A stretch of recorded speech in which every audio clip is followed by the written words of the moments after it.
All right, here we go. So I saw a sign the other day at the train station. It said, "Warning, watch for trains." Do people really need that warning? Are there people who go to a train station unaware that there will be trains? I think we should remove the sign and just let Darwinism take its course. Thin the herd, trim some fat, kill off a few idiots. All right, you guys ready? Let's fucking podcast. Let's fucking podcast. Let's fucking podcast.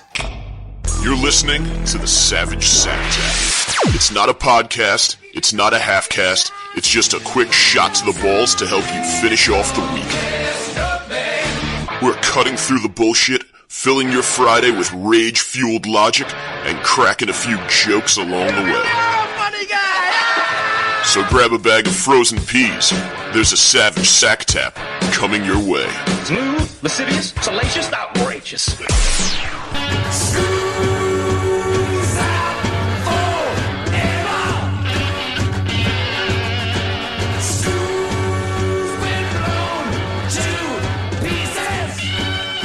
A school's been blown to pieces. I think that was Dylan Klebold and Eric Harris's favorite song. Always nice to start with a Columbine joke. Filter out the assholes who shouldn't be listening. Anyway, welcome to the Savage Sacktap. I'm Mike Montone. Thanks for choosing me to fill your brain with absolute garbage. It's summer in New Jersey, officially. We start summer here on Memorial Day weekend. I don't know if that's a thing around the rest of the country, but that's what we do here. My birthday was actually the Saturday of Memorial Day weekend. 32 years old. How about that? My parents usually ask me if there's anything I want, and I don't really ask for a lot of presents and shit. It's typically a couple of books and a bottle of bourbon. Nothing too outrageous. I'm a very simple man, but I like what I like, you know? Anyway, this year they told me that they wanted to surprise me with something, so I was like, alright, fuck it, surprise me. I figured it was going to be, tickets to a ball game or something like that with my dad and it was something that I would be, that I would really be into. So I was like, all right, go ahead, surprise me. And they got me a fishing pole. And you better believe I was fucking surprised, because for those keeping score at home, the amount of times I have been fishing in my life, a grand total of 0. So yeah, fishing pole. I guess the surprise was finding out that after 32 years on the planet, my parents still don't know a whole lot about their firstborn son. And I know there are some of you out there who are into fishing, but I just don't get it. It's like golf. It just seems like a lot of work and frustration just to try to relax. Hey, it's a hot summer day. Let's stand out in the sun for 8 hours next to a bucket of raw fish. Come on, it'll be a lot of fun. We'll get our hands really greasy from sunscreen and fish guts, and then we'll use our fingers to manipulate an incredibly sharp hook and a razor-thin wire. Sounds like we need to carry a lot of equipment. Is the fishing spot easy to get to? No, we'll have to trudge across hot sand, and then lifeguards will force us to relocate several times throughout the day. It'll be great. Anyway, I guess I fish now. And I'm on the Downeaster, Alexa. Boom, boom. From what I remember, though, Memorial Day weekend was actually pretty fucking stellar. My roommate and my brother came down to my girlfriend's place down the shore. She was out of town. That's right. I fucked my way into a crash pad by the sea. Suck on that, bitches. But yeah, we boozed it up in the sun all morning, grilled up a shitload of meat, and then we bar crawled around Bill Maher. If you've never been to Bill Maher, put it on your list. In the summertime, it is a sight to behold, especially on a holiday weekend. The streets are just crawling with sluts and bros heading towards DJs, which, by the way, is the greatest bar in the world. I've drank my way across the planet from fucking Beach Haven to Bangkok, and DJs is just hands down the best bar I have ever been to. Everyone tells me Secrets in Ocean City, Maryland is the best. Get fucked. Secrets is good. It's a good time. I will grant you that, but nobody throws down harder than DJs. That little fucking French place at 18th and Ocean is doing big things. But yeah, anyway, Bill Maher on a summer weekend, but especially a holiday, is unreal. The way it works for the uninitiated is that everyone rents houses with their friends from May to September, the old summer house, and comes down after work on Thursday or Friday to party through the weekend. And I do mean through the weekend. I've been privy to groups of people doing lines of blow off of a coffee table at 4 a.m. on a Monday. It's just a different fucking world down there. And on a holiday weekend, everyone who has a house has like 4 friends come to stay and party. And these aren't big houses, right? They're like one-story bungalows. Like, it's not like the shit you saw in Jersey Shore where they're in a mansion. It's block after block of crack shacks that just reek of fart, weed, cologne, feminine hygiene products, and Svedka, with house music blasting off the front porch, and groups of bros rolling like 12 deep in tank tops and their chubby shorts, just marauding around town in search of intoxication and loose pussy. A sight to behold. Good times. Been doing it 6... This is my 6th summer as an adult at the shore. Grew up doing the family vacation thing on Long Beach Island, but Bill Maher's a bit of a different universe. Anyway, I know I'm not allowed to say that Memorial Day weekend was a good time, though. Good times. Because the professional veterans will come after me. These guys are the fucking worst.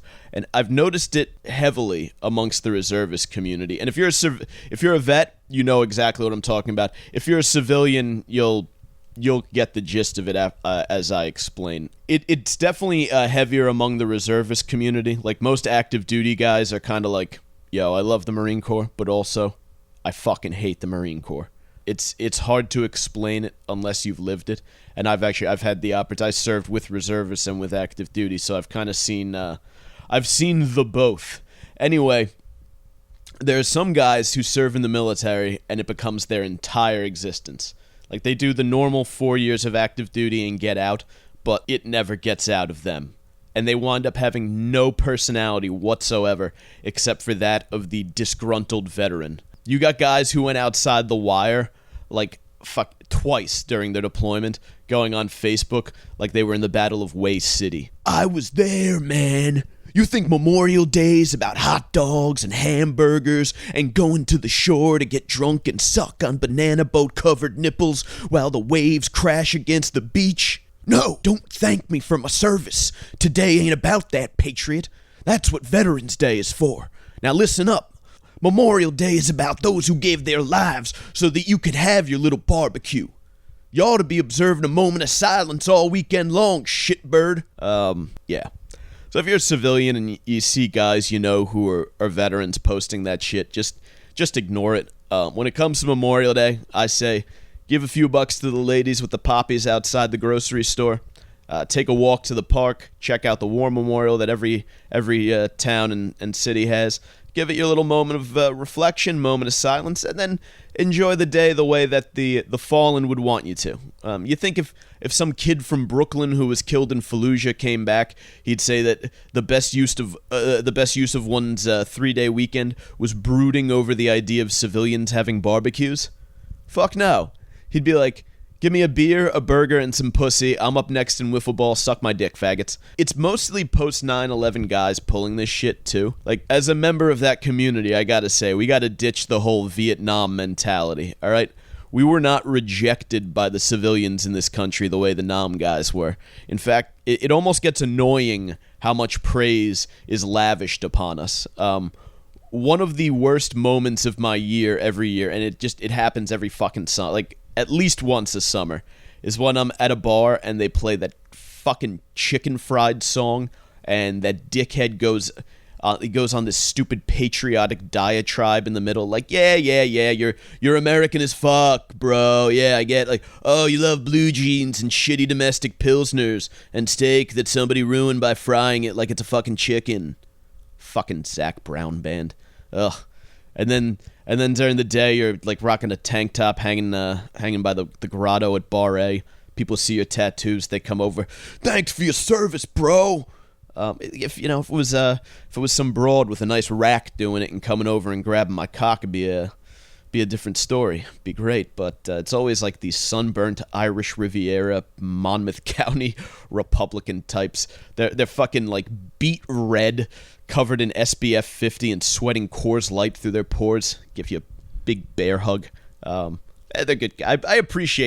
I do appreciate the sentiment, but at the same time, I kind of know how all those campus date rape chicks feel.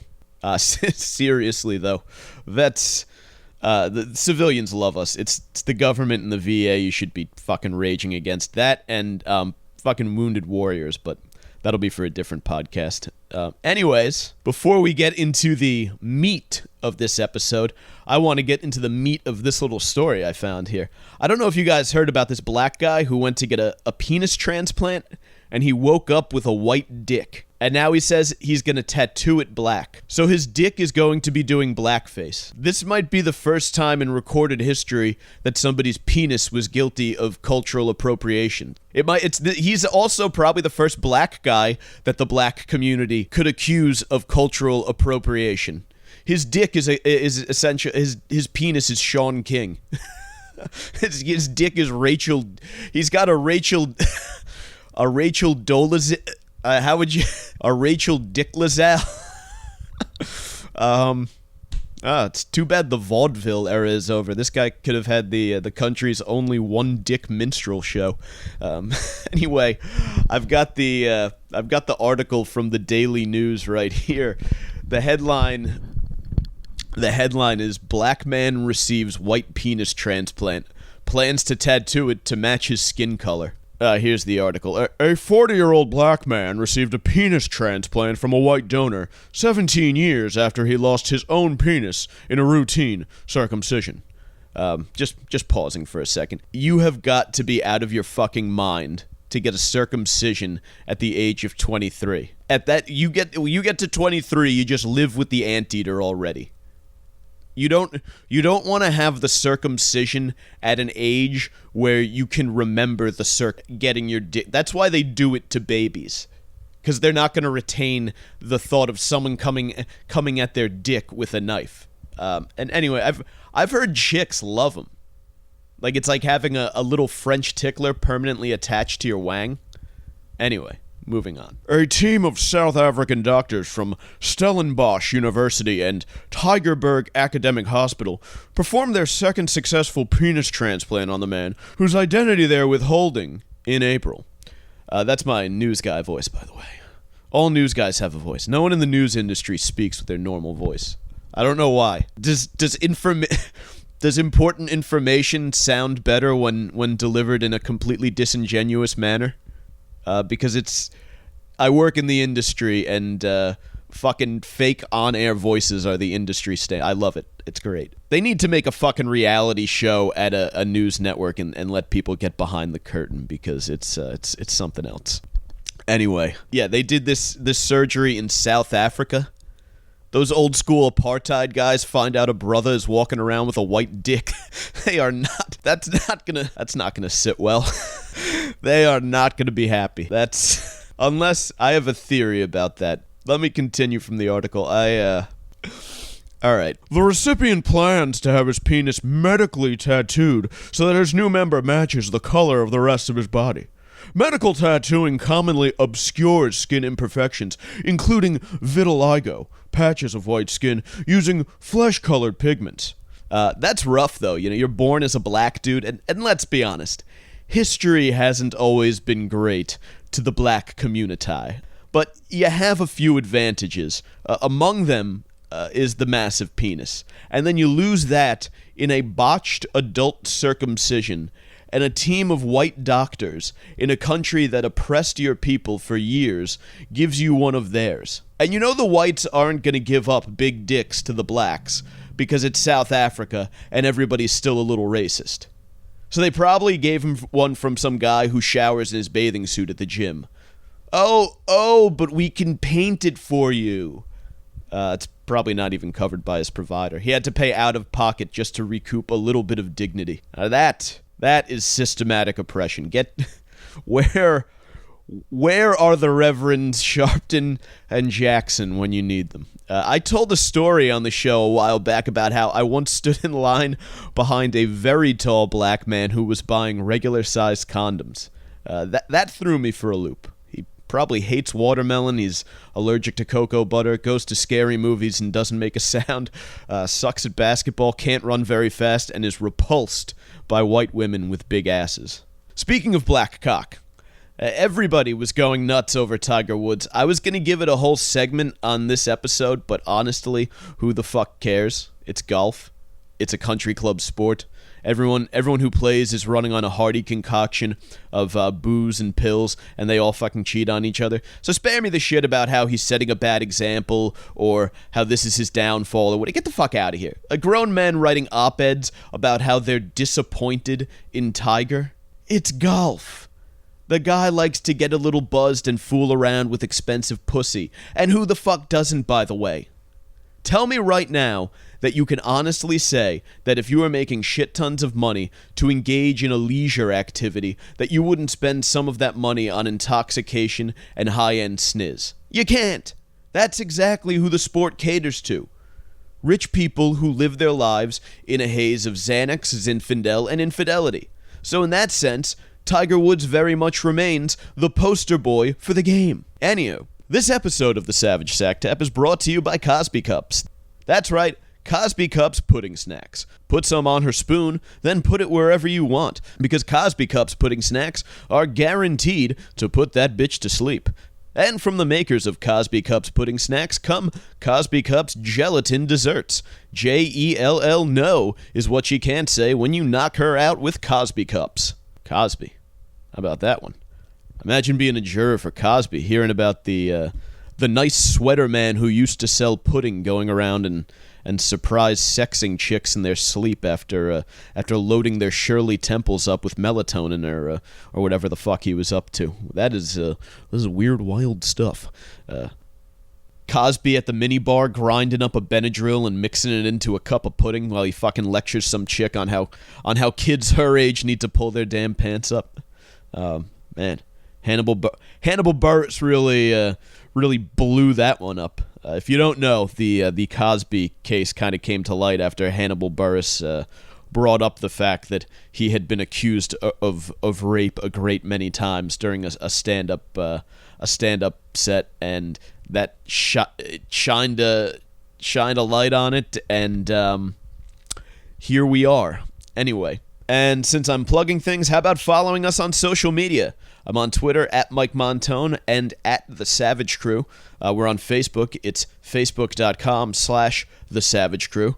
On Instagram, you can find us at Gary_Moiler, or just search The Savage Crew. And the number to call if you want to leave a message is 201-632-1372. All this information is available in the show notes as well, and I'll give it out again at the end of the episode, right after I answer some voicemails. Anyway, we're talking about Bill Maher and Kathy Griffin in just a bit, but first, a word from our partner, a charity.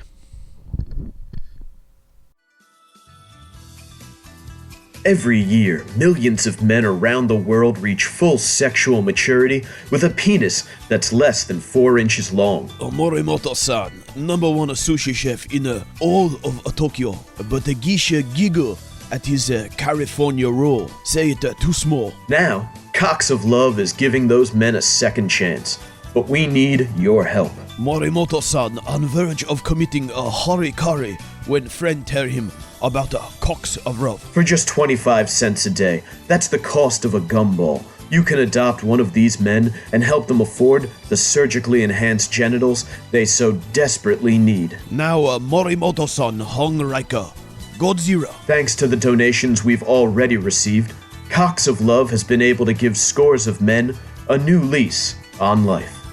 In addition to the satisfaction of helping a less endowed man get the penis he's always wanted, Cocks of Love will provide you with regular updates on the status of your adopted cock. All of geishas ask Morimoto-san to make a kamikaze on their Pearl Harbor. Domo arigato gozaimasu, Cocks of Love. So what are you waiting for? Dial 1-800-BIG-COCK today. That's 1-800-BIG-COCK. or visit www.cocksoflove.com and adopt a cock today. Cocks of Love, coming up big for the little guys. And not another nigga in sight. I started off with too much cargo. Drop 4 niggas, now I'm making all the dough. White man just ruling. The niggas with attitudes, who you fooling? Ice Cube. He's not happy with Bill Maher. We'll get into that one. Kathy Griffin's managed to weasel her way back into the spotlight, and I got a listener voicemail coming up. That's right, welcome to the Savage Sacktap. Mike Montone here to inform, entertain, and offend. It was a bad couple of weeks to be a liberal comedian. Bill Maher got his pee-pee spanked by society over an off-the-cuff joke he made during an interview, and Kathy Griffin had a borderline nervous breakdown because apparently some people found it in poor taste to do a photo shoot with the severed head of Donald Trump. We're talking about both of those today on the Savage Sacktap. First, Bill Maher. One of my absolute favorites. I was actually just about to watch the DVR of Real Time the other night when my buddy sent me a link to the uproar that was already surrounding that very episode. So instead of listening to me run my suck about it without any context, check out this clip if you don't know what I'm talking about. But wow, I got to get to Nebraska more. You're welcome. We'd love to have you work in the fields with us. Work in the field. That's part of that. That's Senator. I'm a house nigga. No, it's a joke. Thank you. Okay, so that's a loaded term, and people have some very strong feelings about it, and for good reason, right? It is tied to the darkest period of American history, and it can certainly bring up a lot of pain for a lot of people. As a white dude, I can't really relate, so I do understand a vitriolic response from the black community. I understand it, but I also think that there was an overreaction from the sort of social media masses, because let's be honest, people on social media love to overreact. Everyone on social media is a fucking caricature of themselves. By the way, before we even start, I just want to remind you all that every white person on social media who says that they have never dropped an N-bomb is a fucking liar. Like, never used it, never thought it in a malicious, just across the board liar. They are disingenuous and they are lying, and they aren't allies or progressives. They're just disingenuous liars trying to virtue signal their way through their white guilt. They're the opposite of they're fucking liars.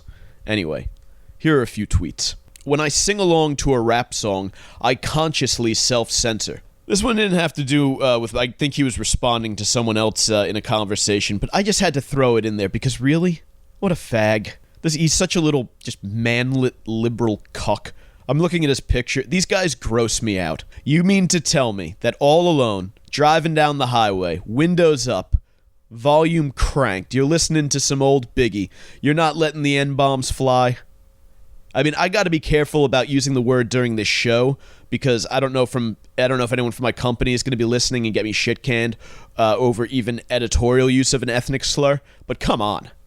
If I'm jamming out to some beats, especially with an A at the end, I'll let it fly without feeling bad about it. But then again, I'm not a virtue-signaling half-man.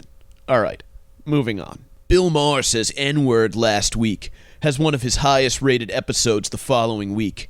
If you're a white, wealthy man, racism still pays. Okay, can tear this one apart from start to finish. First of all, he made an off-the-cuff remark. Secondly, he had a highly rated episode because he laid himself down at the altar of racial verbal ass beatings. He brought 3 black people on his show, by the way, progressives who call all black people African Americans. Some of them aren't. Some of them are just African, or Jamaican, or Haitian. So quit fucking assuming nationality, you racist cum-guzzling pieces of shit. Anyway, back to the tweet. Calling Maher a wealthy white man is a bit of a misnomer. He was a broke-ass average Joe who used his talent to rise through the economic ranks, and he enjoys his hard-earned position. Right? He used to, when he was young, he says he used to sell pot to put fucking, food in his mouth. So to accuse him of having some sort of privilege is entirely disingenuous. So fuck you. This one I liked, and we'll get into it a little bit later. Whether good, bad, kind, or hateful, words belong to everyone. No group can dictate to an individual what words he or she is allowed to use. And I really appreciate that sentiment, and we'll touch on that in a little bit, but that fucker right there, that's the idea. Here's the same guy who was bitching about Bill Maher's ratings and white privilege. He's dropping another gem on us. In addition to uttering the N-word, let's not lose sight of the brazen and vile Islamophobia Bill Maher has spewed over the years. And that's where I lose my fucking shit. Because for way too many people, this was not about Bill Maher hurling N-bombs. This was a chance for progressives to tee off on a liberal who sometimes disagrees with them. For those who don't regularly watch Real Time, Bill has been a huge advocate for gays, women, the transgender community, blacks, Hispanics, pretty much every marginalized group or group that claims to be marginalized under the fucking sun. But he is, however, quite proudly politically incorrect and has been accused of being an Islamophobe for quite accurately pointing out that many of the cultural values held in the Muslim world do not align with those of Western liberals, what with the female genital mutilation, the throwing the gays off of the roof, and cutting off the heads of non-believers. So it kind of drives me fucking nuts when people with liberal social values cannibalize one of their own. That's part of the reason that Hillary lost. People are so fucking sick of the identity politics. You're getting mad about someone using the N-bomb in a flippant way is one thing. Even if, I think it was an over-the-top reaction, I can at least, I'm okay with the logic of where the anger comes from, at least on the part of the black community. But calling someone an Islamophobe because they think cutting heads off is a bad idea, that just doesn't make an ounce of fucking sense. Christ. Liberals in this country really need to pull their heads out of their fucking asses if they want people to take them seriously. Because God forbid a straight white male have an opinion on anything. These assholes, they don't want your support or your allyship. They're not after equality. They want complete submission. They want control. That's essentially what Marxism is. They are just as bad as these Jim Crow redneck-ass racists. They just aren't in charge of anything other than coffee shops, college campuses, and hairy bush lesbian bookstores. HBO, to their credit, did not cave in to any of the ridiculous calls to fire Bill Maher, though, which I thought that was pretty cool. Instead, what they did what should always be done when people angrily and aggressively disagree about something.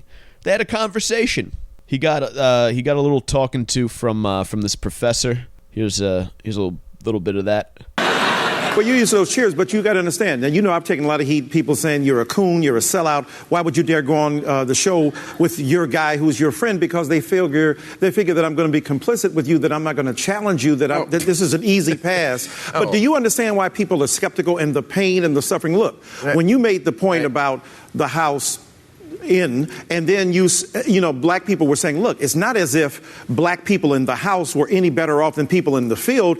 Both of them were subject to slave dominance, hegemony, hatred, rape, and the like. And as a result of that, people think that that's insensitive. But surely you must know all that was not going on in my... And here's Ice Cube, who... Ice Cube looked like he was going to cry during the entire interaction, but here's Cube.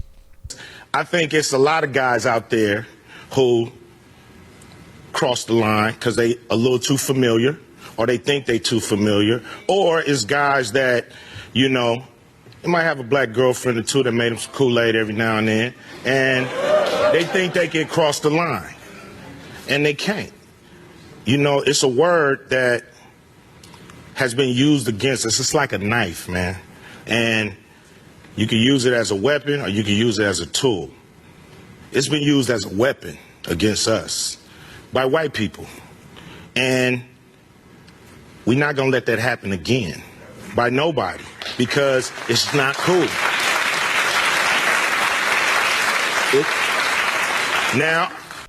So ignoring for a minute what Cube and the professor had to say, this is the way these situations need to be handled. Someone says something you don't like, so you tell them that you didn't like it, and you explain why. You don't torch a college campus and then try to explain that it's not really your fault because you were triggered. All right. Now on to Mr. Cube's response. I thought it was a tad over the top. First of all, he was a member of NWA. We all know what that stands for. Did everyone see the movie? Listen to the albums? These guys, and their music is fucking great. I love Fuck the Police, great song. Chin Check, I can't get enough of that one. We used to blast Chin Check in the locker room in high school.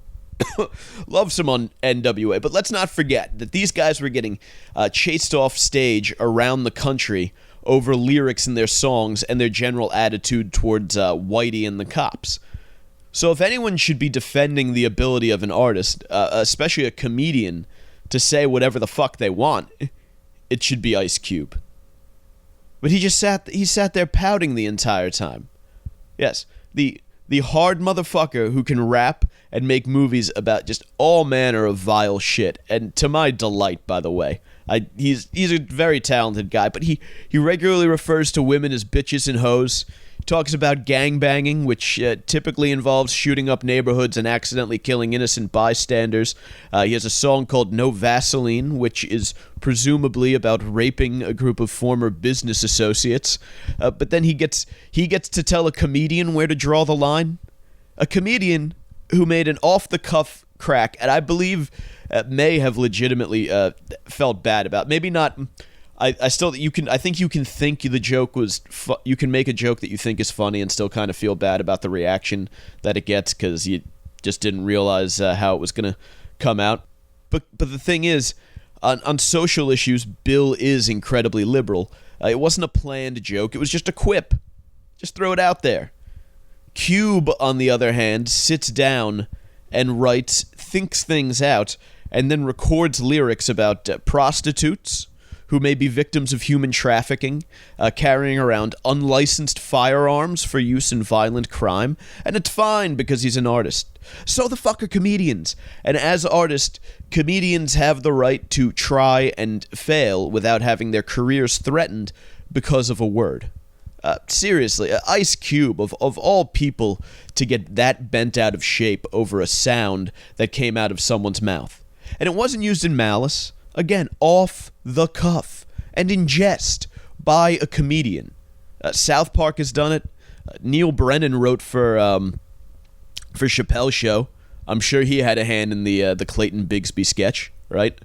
At what point do we say that we aren't going to load a word with so much power? I understand where the anger surrounding it comes from, but we have made massive strides in racial equality in this country, and in the course of only a couple hundred years, by the way. That is a rate that is like unmatched in other parts of the world. I mean, for fuck's sake. In Europe, they were still committing mass genocide in the 1990s. I think that they still do that shit in Africa and the Middle East. So, you know, in terms of race relations, the good old US of A ain't looking so bad. But still, we have put so much power into that word. Why not just say, no more? It's just a sound that came out of someone's mouth. Right? My favorite thing about this country is that anyone can make a sound with their mouth, and it's okay. And then you can use your own mouth sounds to tell them that you think they suck. I forget who I got the mouth sound concept from. It was either Joe Rogan or Jimmy Norton. But either way, I think it applies, right? When you tell the world that a specific mouth sound or word can hurt people, then it's gonna be weaponized. And that's when it's bad. It becomes bad when it's weaponized. Because just the sound itself, that shouldn't do anything.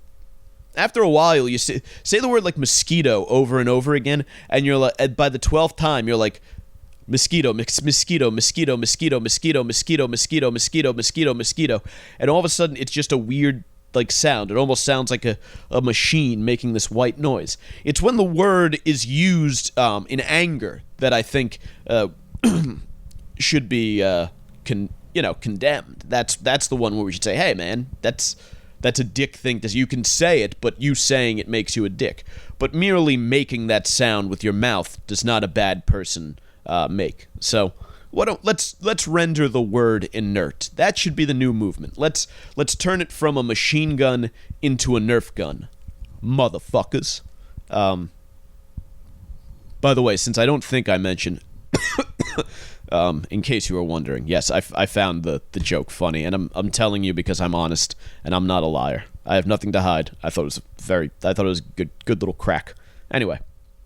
Fuck the police. They should have written NWA should have have written a song called Fuck With the Police. And in the music video, it could show the guys from NWA playing childish pranks on police officers, like Eazy-E and Dr. Dre tying a bunch of tin cans to the back of a squad car and smearing Vaseline on the door handle.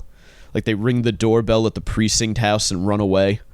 Maybe they leave a voicemail for a detective telling him that they have evidence to give him in a major investigation, and then just luring him into a lengthy game of phone tag. And then when they finally set a time for a meeting, they reschedule.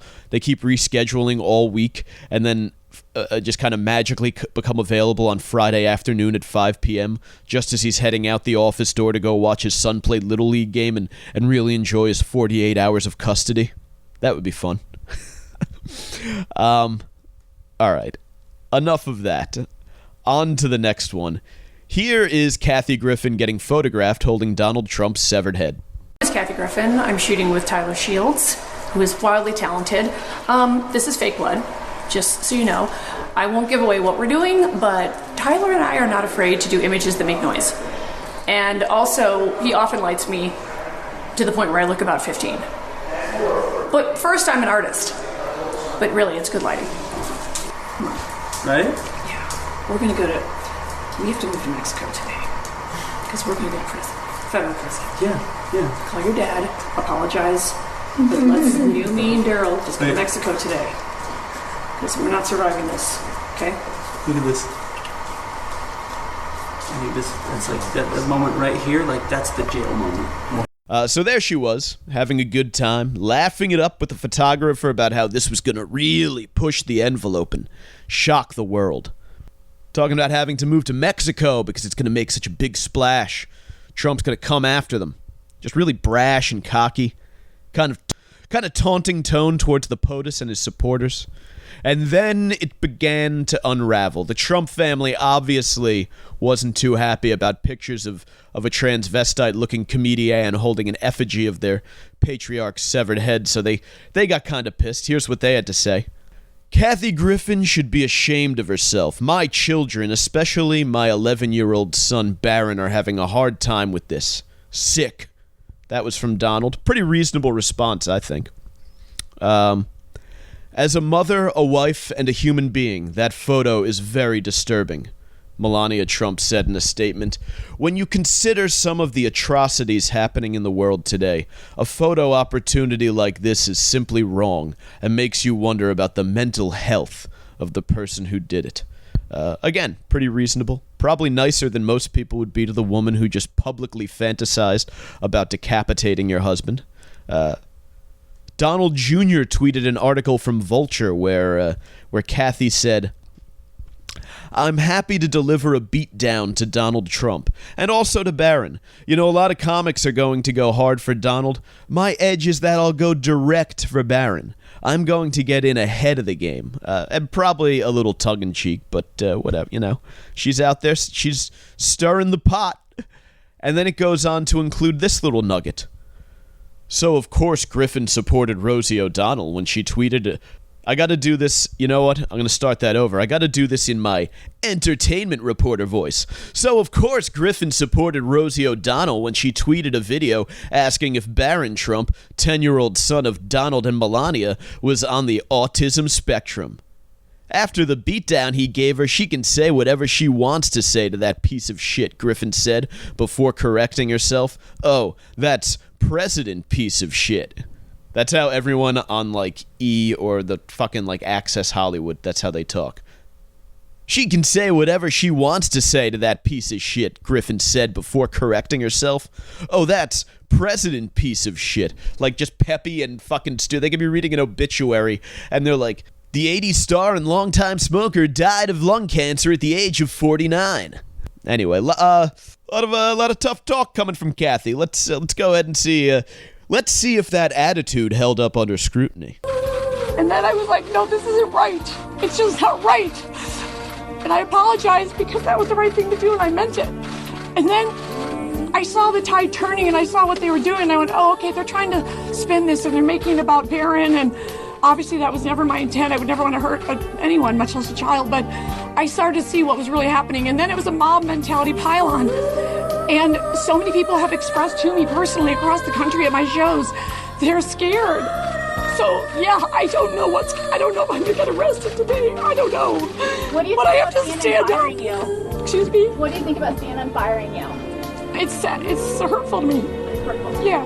It's censorship is what it is. I'll say it more bluntly. She worked there for 10 years. Look, She was there's the best a bunch thing of, about New Year's Eve. There's a bunch of old white guys trying to silence me, and I'm just here to say that's wrong. You don't have to like me, but you shouldn't silence a comic. Kathy, you said you've been bullied by the Trump family. Have they reached out to you outside of social media? I don't think they have to. My impression is that they have mobilized their armies or their bots or whatever they do. Like I said, it's quite clear to me that they're trying to use me as a distraction, and I'm not going to be collateral damage for this fool. Kathy, critics might say, do you really think with all that's going on in the world, the White House is going to mobilize with old white men to ruin your career? Oh no, Donald Trump ruined me, boo-hoo. Here's the thing. I fully agree with Jerry Seinfeld and Jim Carrey weighed on this, and I really do agree with them. They said comedians don't have a line. Right? The job of the comedian is to push the line, cross it, and then establish a new line. That's how comedy works. The caveat to that is if you do it, you gotta own it. I own the shit that I say during this show. I know like 12 people listen, but I own the shit that I say during this show, and a lot of it is pretty fucked up. If there's something I'm not prepared to own, then I don't say it or do it. Because, case in point, our discussion about Bill Maher and the N-bombing of Hiroshima and Nagasaki. I use the term N-bomb because I understand the risk involved with going all the way, especially with a hard R or even an A at the end, right? I'm not in position to take that risk yet. Kathy Griffin, despite her relative lack of talent, has become a reasonably successful comedian. Somehow. So she is in a position to take that risk, and she did. And she talked a whole lot of shit about how everyone was going to freak out over the photo shoot, but she was going to stand her ground and keep pushing the boundaries. And then after a reasonable response from the Trump family, she's freaking out. It's like a Tinder date who brags about being a hammer-swinging marathon man and then can't get an erection. She spent all that time egging on the Trump family and then completely lost it when they responded in a reasonable manner. Literally, at the first sign of resistance to her campaign of intimidation against the Trumps, she just came apart at the seams. And I don't have a problem with what she did. You want to go after politicians? Be my guest. Want to make fun of his son? Fucking go for it, but you gotta own it. CNN fired her. I don't think they should have done that, but she only worked for them like one night a year, so who gives a shit? Still, the idea of a news agency firing a comedian over a form of expression that they don't like kind of gets my goat. But especially when that network caters to the kind of people who do want to see Trump beheaded.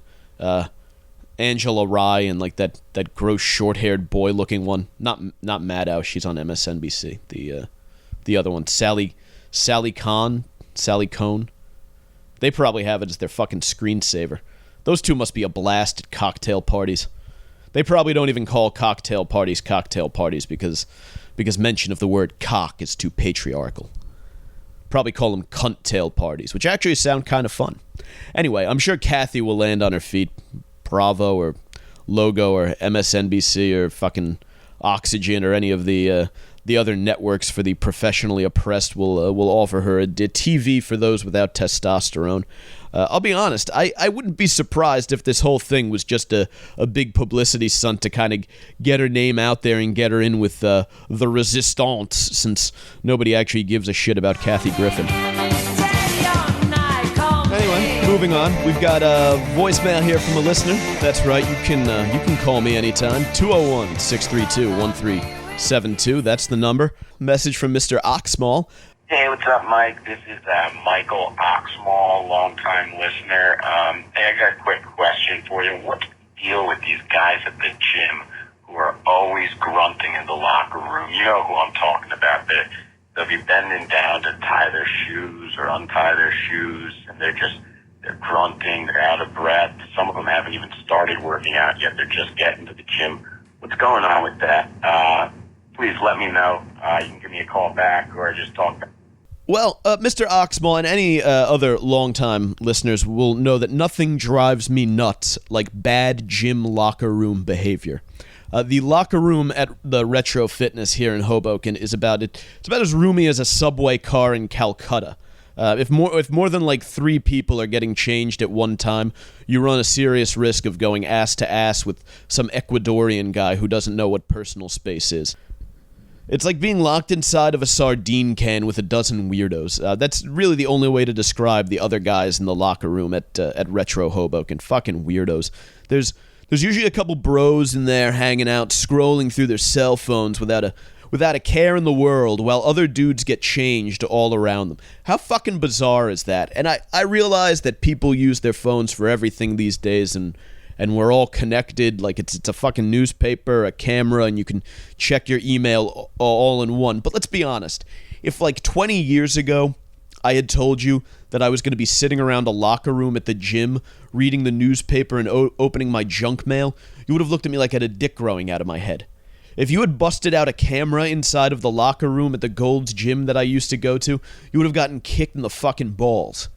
How the fuck is it acceptable to sit around looking at snaps while some guy 2 feet away from you dries off his nutsack? The only gym locker room around here where it's probably okay to brandish a camera near a naked man, I think is at the Equinox in the West Village. And let's be honest, over there it's probably going to be used to snap a selfie while he pumps a post-workout shake down your throat. But yeah, I think every busboy in Hoboken is working out at my gym, because there are times that I'm in there and it feels like I'm out sailing with Elian Gonzalez. It's just a fucking gaggle of Latin American guys walking in, shouting at each other, fucking, Ramon, ¿cómo estás? Muy bien. It's like, I feel like I'm watching a fucking telenovela. I don't know if they're getting ready to stage a workers' revolution or take infield practice. One day they started chanting, Ravenga, Ravenga, Ravenga, and they just fucking stabbed a guy in the middle of the locker room floor. But yeah, his blood was running down the drain in the shower while I was taking a piss, and it turned we made orange. Fucking nightmare. But seriously, they have no concept of personal space. They will come stand next to you while you're dripping wet and ass naked, blast reggaeton out of their phones with no earbuds in, eat a 3-course meal, and have a lengthy conversation. I don't even know if they work out. I think they just go up there to kill time and hang out in the air conditioning. And I'm not even joking about the eating. I walked into the shower one day, and sitting next to the sink was a half-eaten container of queso and beans. I swear, check my Twitter and Instagram pages. It's up there. At Mike Montone on Twitter, at Gary_Moiler on Instagram. Up on both in the locker room shower area next to a sink. Anyway, as for Mr. Oxmall's question about the grunters, I don't know, there's something bizarre about guys who enter a room filled with male nudity and then start grunting. Why would you walk into a room full of naked guys and then add the sound of gay sex to the environment? That seems counterintuitive to me. Although it does give you it's a great idea for a prank, right? You take a recording of hardcore gay sex, put a few minutes delay on it so you have time to clear out the area, and then after the minute of silence plays through, it gets to the sound of hardcore male-on-male ass fucking, and you just leave it playing in a public space on really loud, and you can just observe and enjoy the reactions of passers-by. Like Washington Square Park on like a nice day would be perfect for that. Troll those little smug little shits from NYU. Oh yeah? You guys like equality? How about a steamy round of Bruce plunging his rigid meat pole into Roy's tight back door? Enjoy the Pride Parade, shitheads. Who am I kidding? They'd probably love it. I'm sure. I'm pretty sure everyone born after like 1992 is at a minimum a bisexual. I think if you show up on campus day one and refuse to suck some guy's cock during orientation week icebreakers, they now consider it a microaggression. They accuse you of being a homophobe. Our world is in shambles. Hope that answers your question. Anyway, here's what's going on. Posting this late June here. be a couple weeks before the next episode, as I usually churn one out every 2-3 weeks. I'm heading to Italy for the wedding, and then I'm working the 4th of July, so the calendar's pretty much tight through the 4th, but I'll try to get you guys some content. When I get back, I am going to play around with a new format just for the rest of the summer. I want to try to put out a show a week, maybe, every 10 days or 2 weeks, but I'm going to shoot for a week. Just a show on like a single topic. So what I'll probably do is my little spiel at the beginning, the little diatribe, and then a single topic show on whatever I want to talk about, whatever the case. Each show will be on something I'm interested in, and I'll find, some internet articles to research that and have some fun with kind of a wide range of subjects, just something that I wanted to do for the summer. So sit tight and wait for that. We'll have a good time with it, as always. And I'll catch you guys in a few weeks. Again, please check us out on social media. I'm on Twitter at Mike Montone and at The Savage Crew. We're on Facebook. It's facebook.com/The Savage Crew. On Instagram, you can find us at Gary_Moiler, or just search The Savage Crew, and the number to call if you want to leave a message, again, is 201-632-1372. All of this information is available in the show notes as well. Let's try that again. All of this information is available in the show notes as well. And please, if you like what you're listening to, share this with some friends. If each one of you shares this with 5 friends, and then they hear this and share it with 5 friends, and it just keeps going, imagine, the possibilities. Anyway, all right, bitches, I'm out.